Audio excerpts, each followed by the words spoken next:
Hi hello నమస్తే. Welcome to our channel. నేను మీ సిరి.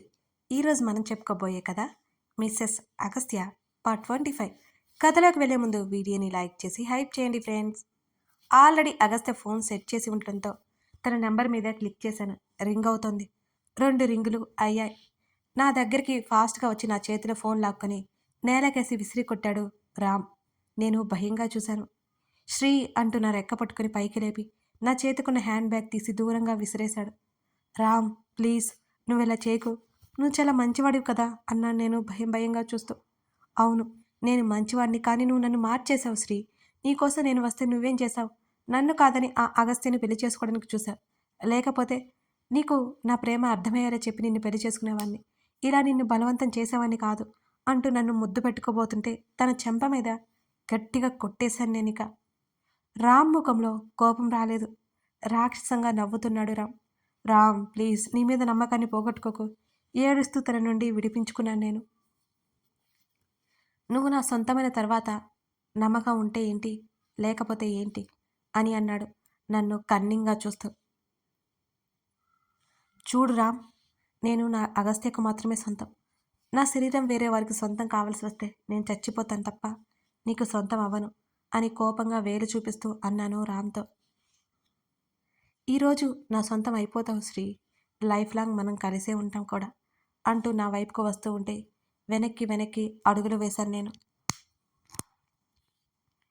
సరిగ్గా అదే సమయంలో మేమున్న రూమ్ డోర్ కొడుతున్నాడు మా డ్రైవర్. మేడం మేడం అంటూ డోర్ కొడుతుంటే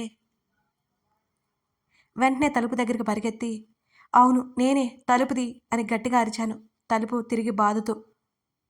అది ఊహించని రామ్ నన్ను దగ్గరికి వచ్చి నోరు మూసేశాడు గట్టిగా.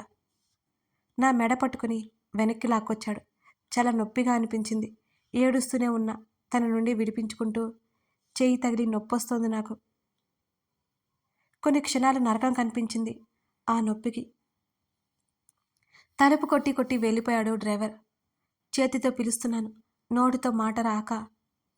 డ్రైవర్ నుండి సౌండ్ ఆగిపోయిన తర్వాత నన్ను తీసుకెళ్లి మంచం మీదకి తోసేశాడు రామ్. రామ్ నన్నేం చేయొద్దు అని బెడ్ మీద వెనక్కి వెళ్తున్నాను నేను. అక్కడున్న డ్రింక్ బాటిల్ తీసి తను తాగుతూ నా దగ్గరికి వచ్చాడు రామ్. శ్రీ నువ్వు కూడా తీసుకో అంటూ మంచం దగ్గరికి వస్తుంటే భయపడి చచ్చిపోయాను నేను. వెంటనే బెడ్ దిగి పారిపోవాలని చూస్తుంటే నాకు ఎదురుగా వచ్చాడు. నా దగ్గరికి వచ్చి నా బొగ్గలు 2 వత్తిపట్టి నోట్లో పోశాడు. ఆ బాధ వర్ణనాతీతం. అంత చేదుగా ఉన్నది కక్కలేక మింగలేక అవస్థలు పడిపోయాను నేను. మళ్ళీ తలుపుకున్న శబ్దం వస్తుంది నాకు. నోట్లో ఉన్న ద్రవం కారణంగా పిలవలేకపోయాను. రామ్ మాత్రం నన్ను వదలకుండా తాపించాలని చూస్తున్నాడు. వెంటనే నోట్లో ఉన్నది మింగేసి హెల్ప్ హెల్ప్ అని గట్టిగా అరిచాను. 2 క్షణాల్లో రూమ్ డోర్స్ ఓపెన్ అయ్యాయి. నన్ను వదిలేసి తలుపు వైపు చూసిన రామ్ షాక్ అయ్యాడు. అక్కడ అగస్త్య ఉన్నాడు. నేను ఏడుస్తూ తన దగ్గరికి పరిగెత్తాను రామ్ని విడిపించుకొని. వాళ్ళు ఎలా ఉన్నారంటే నాకైతే తెలీదు. అగస్త్యని కూడా చూడలేకపోయాను నేను.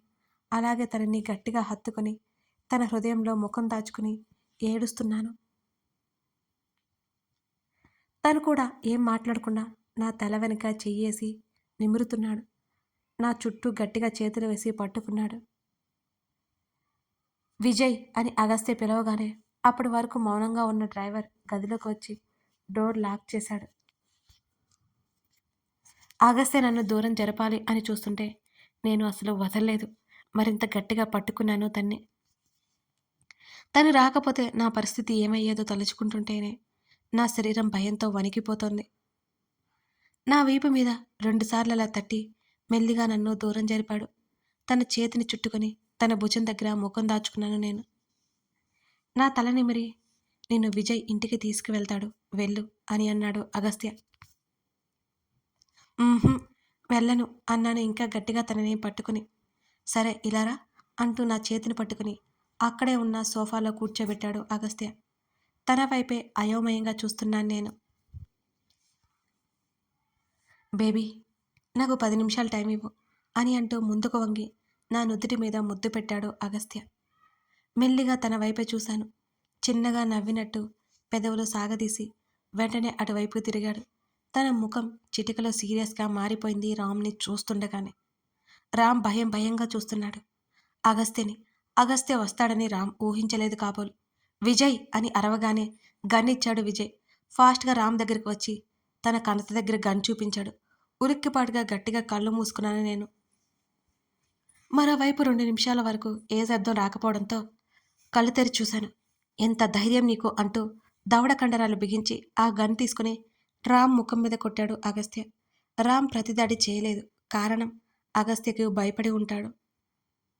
ఇష్టం వచ్చినట్లుగా 4 దెబ్బలు కొట్టాడు అగస్త్య. అగస్త్య దెబ్బల నుండి తప్పించుకోవడానికి తన్ని అడ్డుకునే ప్రయత్నం చేస్తున్నాడు రామ్. నువ్వు నా శ్రీని సొంతం చేసుకుని నన్నే ఇంకా కొడుతున్నావా? నోటి దగ్గర ఉన్న బ్లడ్ తుడుచుకుంటూ అన్నాడు రామ్.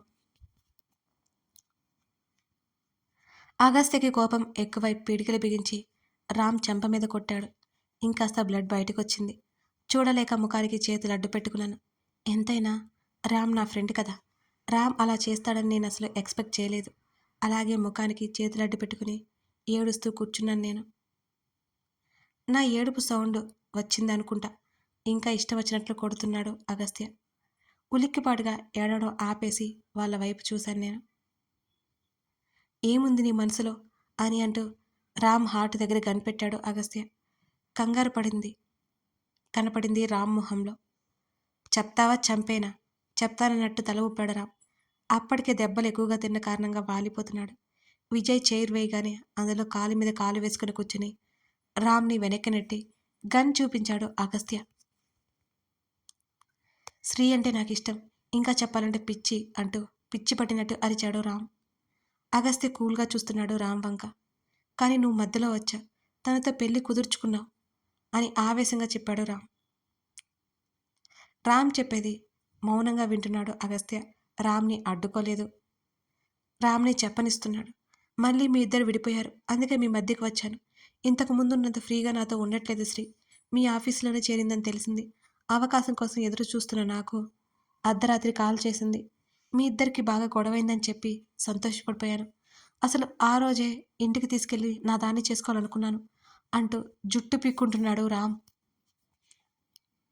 నాకైతే చాలా ఆశ్చర్యంగా ఉంది రామ్లో మరో కోణం చూస్తుంటే, అతని ఆలోచనలు వింటుంటే.